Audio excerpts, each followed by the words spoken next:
വന്യമൃഗങ്ങളിൽ നിന്നും ജനങ്ങളുടെ ജീവനും സ്വത്തിനും സംരക്ഷണം നൽകണമെന്നാവശ്യപ്പെട്ട് കോതമംഗലത്ത് പ്രതിഷേധം. SNDP യൂണിയന്റെ നേതൃത്വത്തിൽ നടത്തിയ പ്രതിഷേധ പ്രകടനം കോതമംഗലം KSRTC ജംഗ്ഷനിൽ നിന്നും ആരംഭിച്ച് DF ഓഫീസിന് മുൻപിൽ സമാപിച്ചു. യൂണിയനു കീഴിലെ മുഴുവൻ ശാഖകളിൽ നിന്നുമായി നൂറുകണക്കിന് പ്രവർത്തകരാണ് സമ്മേളനത്തിൽ പങ്കെടുത്തത്.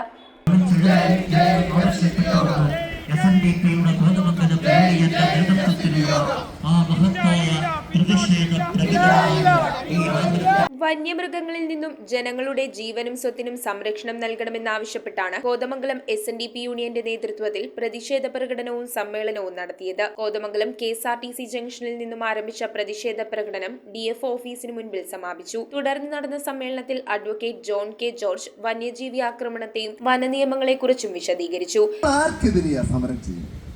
ആരാ നമ്മളുടെ എതിരാളി? ആരാ ഇതിന് മാറ്റം കൊണ്ടുവരേണ്ടത്? ഇവിടെ യഥാർത്ഥത്തിൽ ഈ പ്രതിസന്ധിക്ക് പരിഹാരം കാണേണ്ടത് ആരാ?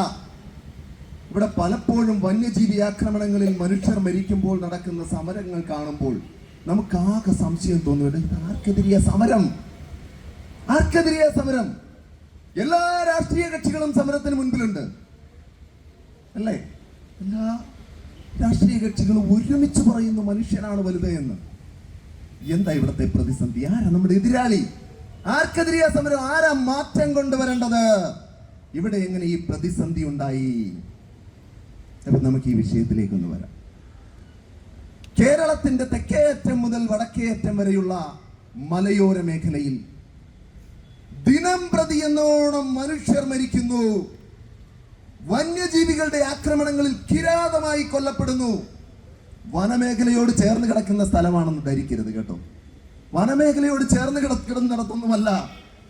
2022 ഏപ്രിൽ മാസം 21-ാം തീയതി പത്തനാപുരം എന്ന് പറയുന്ന സ്ഥലത്ത് വനമേഖലയിൽ നിന്നും 20 കിലോമീറ്റർ അകലെ സുകുമാരൻ എന്ന് പറയുന്ന ഒരു ടാപ്പിംഗുകാരൻ ഒരു കാട്ടുപന്നിയുടെ ആക്രമണത്തിൽ കൊല്ലപ്പെടുകയാണ്.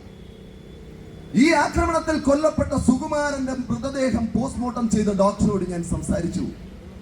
അദ്ദേഹം പറഞ്ഞു, ഞാൻ പല തരത്തിലുള്ള മൃതദേഹങ്ങൾ പോസ്റ്റ്മോർട്ടം ചെയ്തിട്ടുണ്ട്. 65ഓളം കുത്തുകളേറ്റ ഒരു വന്യജീവിയാൽ പിച്ചിച്ചീന്തപ്പെട്ട ഇതുപോലെ ചോരമരവിപ്പിക്കുന്ന തരത്തിൽ നടന്നിട്ടുള്ള ഒരു കൊലപാതകത്തിന്റെ postmortem. Union president Aji Narayanan, secretary PA Soman, vice president KS Shinilkumar, board member Sajeev Parakkal, കൗൺസിലർമാരായ PV വാസു, TG അനി, MV രാജീവ്, KV ബിനു, പോഷക സംഘടനാ ഭാരവാഹികളായ MB തിലകൻ, MK ചന്ദ്രബോസ്, അജേഷ് തട്ടേക്കാട്, മിനി രാജീവ്, ശാഖായോഗം ഭാരവാഹികൾ തുടങ്ങിയവർ നേതൃത്വം നൽകി. യൂണിയനു കീഴിലെ മുഴുവൻ ശാഖകളിൽ നിന്നുമായി നൂറുകണക്കിന് പ്രവർത്തകരാണ് പ്രതിഷേധത്തിൽ പങ്കെടുത്തത്. News bureau, Kothamangalam. 3.5 വർഷം മുൻപ് അവളുടെ ആഗ്രഹത്തിന് ഇതുപോലൊരു ലെറ്റർ ഞാൻ കൊടുത്തു. അന്ന് അവൾ എന്നെ നോക്കി ഒന്ന് സന്തോഷത്തോടെ ചിരിച്ചു. ഇപ്പോ അവളുടെ സ്വപ്നങ്ങളും എല്ലാം യാഥാർത്ഥ്യമാക്കി. സ്വപ്നങ്ങളെ യാഥാർത്ഥ്യമാക്കി MBITS എഞ്ചിനീയറിംഗ് കോളേജ്, കോതമംഗലം.